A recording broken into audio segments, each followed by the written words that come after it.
Hi everyone.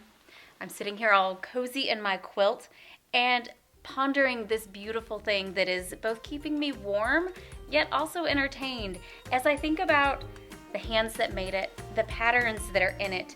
Quilts can tell stories, quilts contain history, quilts even have recycled parts of important items in lives. Have you ever stopped to think about quilt making as an art form?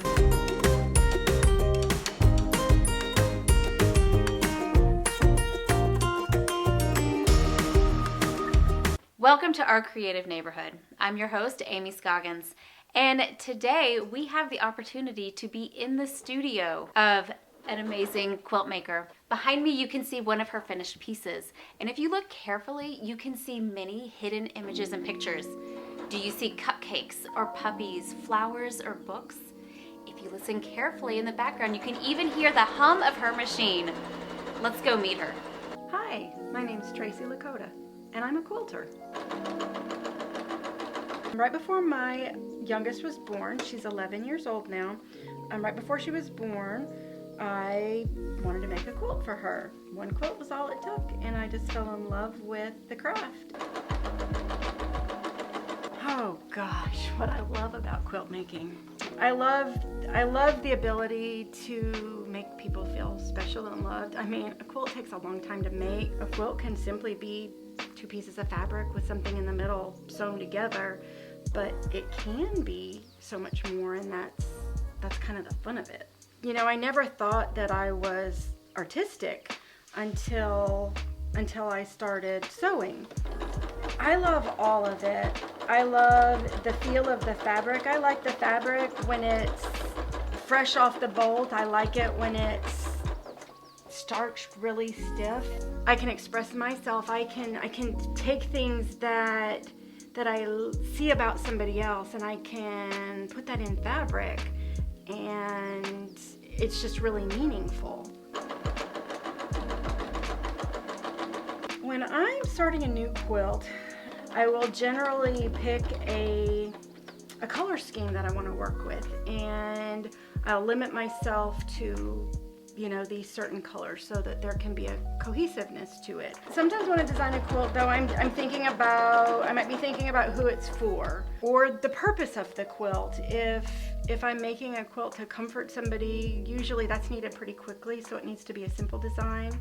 But I'm gonna want a really cheery color. I might want a pattern that is repeating, and so when you see the same block over and over and over, it has a really cool kaleidoscope effect.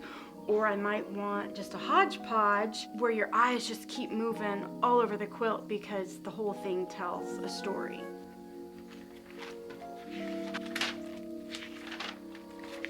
Quilts are generally made by, first you build a quilt block and then you put those blocks together. Often they're the same block over and over. So in this particular quilt, you can see it's very easy to see because I use solid fabric here. Each one of these squares with a star in it is one block, and it's just repeated over and over, and it's just pretty.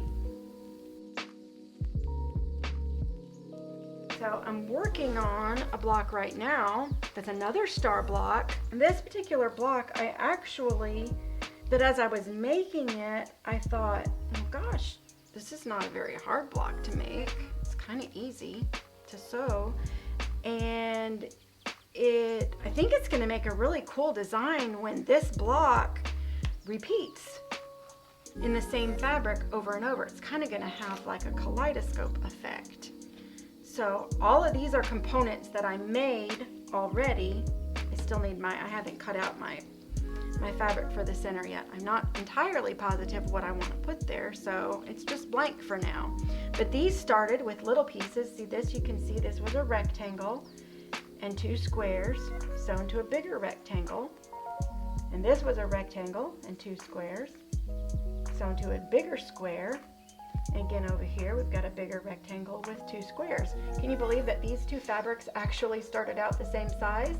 Blocks don't just, quilt blocks we're talking about, of course, not like the wooden ones. We're talking about soft fabric blocks today. They don't have to just be a star or just be squares. You can make a quilt block be anything you want. I was making a quilt for my son and his wife, and I wanted it to be really, really, really special. They have 2 dogs. This is Scout and this is Savvy, and I wanted the dogs in my quilt. So I had this picture of my son's dog, Scout, and well, also Savvy. She's pretty cute also. Then I grabbed my graph paper and a pencil and a big eraser because I make a lot of mistakes while I am designing a quilt block. So I got out the graph paper and I drew a dog that looks kind of like Scout and another one that looks like Savvy. She's a golden doodle, can you tell? Now that we have this on our graph paper, let me show you what it looks like after I actually made it in fabric. So here we have Scout in fabric. And he is, you can see that I put, this is my Scout block, and then I put him in the center of a larger star block to just kind of make him shine. As a quilt maker, I have a lot of tools. We already talked about the graph paper and the pencil with the extra eraser. I use scissors. I have special scissors that are only for fabric that cannot cut paper because it dulls them. I have rulers, all different sizes of rulers. Big ones, I've got bigger ones than this. I've got great big squares. We use a lot of rulers in quilting, and special rotary cutters that make our cutting more precise.